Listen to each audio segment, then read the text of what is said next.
আসসালামু আলাইকুম এভরিওয়ান, কেমন আছেন সবাই?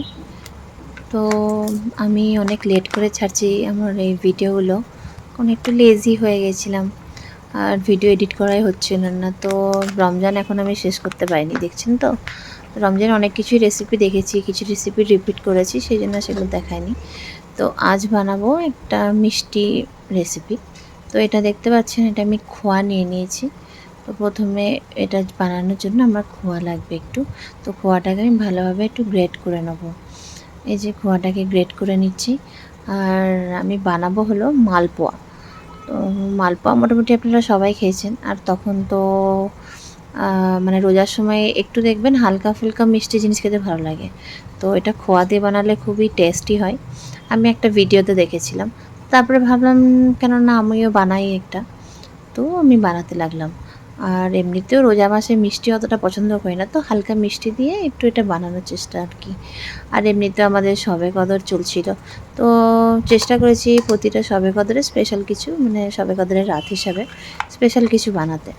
তো আমি দেখুন লেগে পড়েছি কাজে, এটা না হাত থেকে ছেড়ে যাচ্ছে, ওই জন্য আমি গ্রেড করতে পারছি না ঠিক করে। আর এটা যদি না এভাবে গ্রেড করে নিই তাহলে ওটা মানে রয়ে যাবে, তো গুটলি গুটলি রয়ে যাবে না। তো সেই জন্য এটাকে ভালো করে গ্রেড করে নেবো। এই যে দেখুন অলমোস্ট এভাবে করতে থাকবো।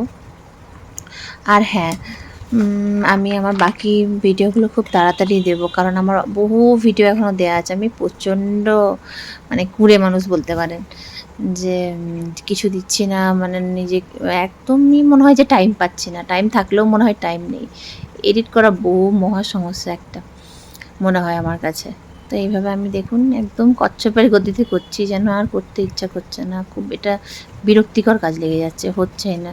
আমি অল্প মতো নিয়ে নিয়েছি, এর মধ্যে আমাকে দুধ অ্যাড করতে হবে। এবার দুধটা দিয়ে আমাকে আস্তে আস্তে এটাকে গুলতে হবে। তো এই যে দেখুন আমার অলমোস্ট হয়ে গেছে, আর বেশি সেরকম কিছু দেবো না। আর একটু ভাবলাম যে একটু দিয়ে দিই, একটু বেশি করে করলে, বেশি করে বলতে খুব বেশি নয়, অল্প স্বল্প। তো আমি মিষ্টি খেতে ভালোবাসি, কারণ আমরা বর্ধমানের মানুষরা একটু মিষ্টি প্রেমী মানুষ হই। এই যে দেখুন আমি এটাকে এখনও গ্রেট করে যাচ্ছি। তো এটা মোটামুটি এটাই লাস্ট, আর দেবো না, অলমোস্ট হয়েই গেছে এটা। এবার নিচে থেকে একটু চেক করে নেবো, নিচে একটু হাত দিয়ে দেখে নেবো কোনো কিছু আছে নাকি সেটা। এই যে দেখুন হয়েছে। এবার একদম ঝরঝরা করা হয়ে গেছে, আমি হাত থেকে একটু দিয়ে দিলাম, ঠিক একদম ব্রেড ক্রাম্পসের মতো হয়ে গেছে, ব্রেড ক্রাম্পস যেরকম হয় দেখতে। এবার এটা হয়ে যাওয়ার পর আমি এটা রেখে দিয়ে একটু এলাচ থেতো করে নেবো। এলাচ আমি মানে মিক্সিতেও থেতো করি, কিন্তু কি বলুন তো, এই হামানদিস্তাতে যদি থেতো করা হয় না, জিনিসটা আমার মনে হয় একটু টেস্টটা বেশি হয় আর গুঁড়োটা খুব সুন্দর হয়। তো আমি এখান থেকে শুধু খোলাগুলোকে ফেলে দেবো, আর বীজটা নিয়ে নেব। তো এরকম ভালোভাবে আমি এটাকে থেতো করে নিচ্ছি। দেখুন আমি অল্প এর মধ্যে দিয়ে দিলাম। এবার এর মধ্যে একটু দুধ অ্যাড করব, অল্প অল্প করে দুধ অ্যাড করবো, আর এইভাবে গুলতে থাকবো যাতে ভালোভাবে এটা মানে গোলা হয়। তো আমি এই যে দুধ অ্যাড করতে থাকছি, একটু একটু করে বাটিতে করে দুধ নিয়ে সেভাবে মানে পরিমাণ মতো অ্যাড করতে হবে। এবার এই যে আমি গুলে গুলে ভালোভাবে যেন কোনো গুটলি না থাকে সেভাবে দেখে নিতে হবে। আমার মাও বানাতো মালপোয়া, কিন্তু সুজির মালপোয়া। এর মধ্যে আমি একটু দেখুন ময়দা নিয়ে এসেছিলাম, একটু ময়দা অ্যাড করছি, তো যাতে মানে ধরে রাখে ওটাকে। তো এটাকে ভালোভাবে আমাকে এখন ফেটে নিতে হবে, যতক্ষণ না এটা ভালোভাবে মিশে যায়। তো আমি ময়দা অ্যাড করে এর মধ্যে আবার একটু দুধ অ্যাড করবো, মানে কনসিস্টেন্সিটা ঠিক রাখতে হবে এটার। দেখুন অলমোস্ট হয়ে গেছে, আর আমি ওইদিকে অলরেডি তেলটা চাপিয়ে দিয়েছি, মানে হালকা গরম হওয়ার জন্য সিমে আঁচে দিয়েছি। ওটা বাড়িয়ে দেবো ফ্লেমটা, এটা যখন একদম পুরোপুরি রেডি হয়ে যাবে।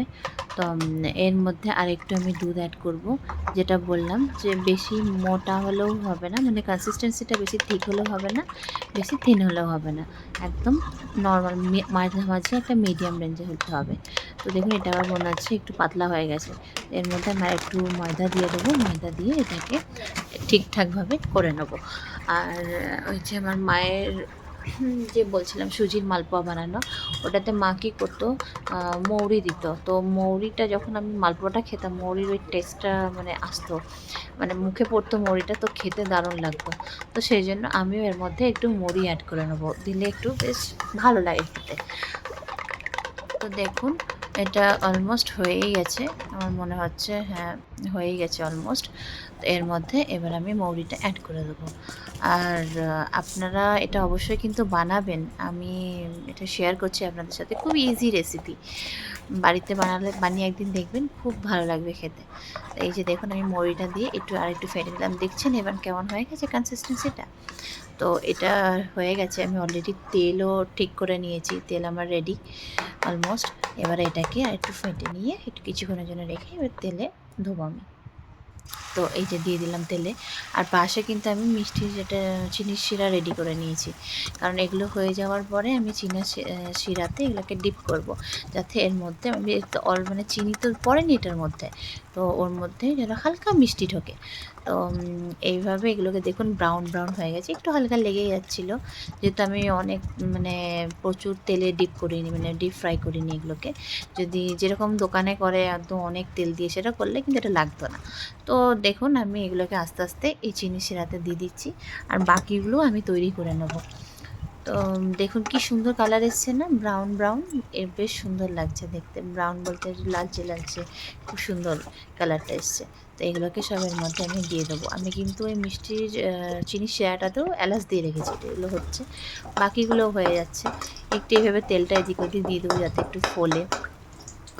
তো এবার আমার অলমোস্ট হয়ে গেছে, আমি সবকটাই প্রায় বেশি করিনি, আমরা দুজন আছি তো অল্প অল্পই।